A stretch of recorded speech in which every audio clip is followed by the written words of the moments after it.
They arrived carrying the broken pieces of themselves. Some had bodies that no longer moved the way they once did, a constant, frustrating reminder of a life that was stolen. Others, they walked just fine, but their hearts were shattered beyond repair, fragmented by loss, trauma, or the slow, grinding erosion of despair. They were survivors, but they had forgotten how to live. And then they met the animals. The animals didn't ask what happened. They didn't recoil from the scars. They didn't see the wheelchair as a barrier. They weren't bothered by the tremors in a hand or the heavy, suffocating silence that filled the room. They didn't care about the past that haunted them or the future that terrified them. All they saw were living beings who needed to be loved right here, right now. Think of a soldier, a man who had seen the absolute worst of humanity, who had built walls so high around his heart that he'd forgotten what it felt like to smile. He meets a goofy, three-legged golden retriever at a shelter. This dog, with its own story of hardship, doesn't demand anything. It doesn't try to fix him. It just shows up. Every morning, the dog is there, waiting by his bed, patient, loyal, and completely unjudging, its tail thumping a soft, steady rhythm against the floor. One day, the man throws a toy, and the dog trips, rolls, and looks back at him with pure, unadulterated joy. And for the first time in years, a sound escapes the man's lips, not a polite chuckle, but a real, deep belly laugh. His pain hadn't vanished.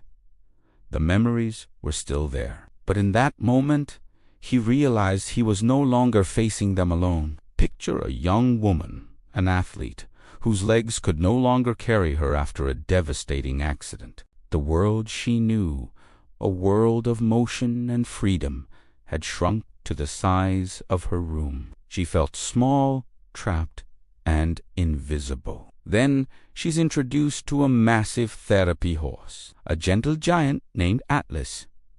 The first time they meet, the horse walks over to her, lowers its powerful head, and without any command, without being asked, it kneels. It offers its strength. With gentle hands guiding her, she is lifted onto its broad, warm back. And as the horse stands, she rises with it. Suddenly, she's not looking up at the world anymore. She's looking down from a place of height and power. For the first time in years, she felt tall again. The horse didn't just carry her body, it carried her spirit. Imagine a little boy, a child who stopped speaking after the world hurt him in a way no child should ever be hurt. Words became dangerous. Silence his only shield. People tried to coax him out, therapists, family, teachers, but their questions felt like demands, their sympathy like a spotlight. Then he meets a small, quiet cat at a rescue center. This cat doesn't need words. It understands the language of stillness. In quiet rooms, it would simply curl up beside him, a warm, purring presence, its soft breathing a comforting anchor in the silence. It listened without interrupting, without expecting a reply. And one day, huddled together in a sunbeam, the boy whispered his first word in over a year, not to a person, not to a doctor, but to the little animal who had taught him that it was safe to have a voice again.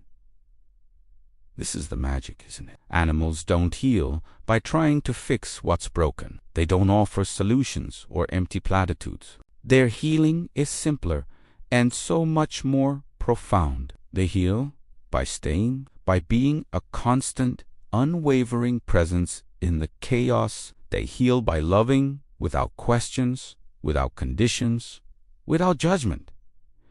They don't see the damage. They see the soul that's still there, buried underneath it all.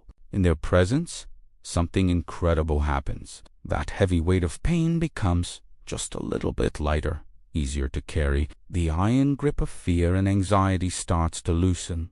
just enough to let you take a breath. And that tiny, flickering ember of hope, the one you thought had been extinguished forever, begins to glow again.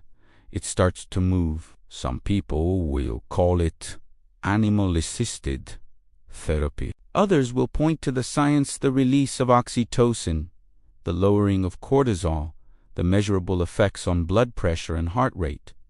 And all of that is true.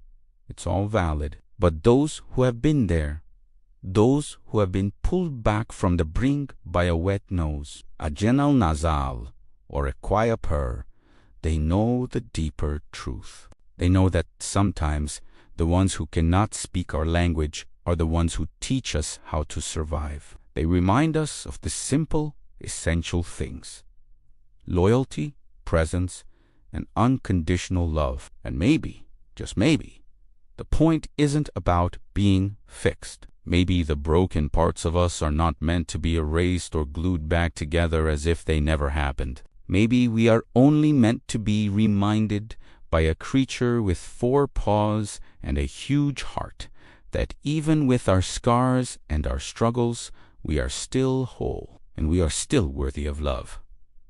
Thanks for watching. If this story touched you, please share it with someone who might need to hear it.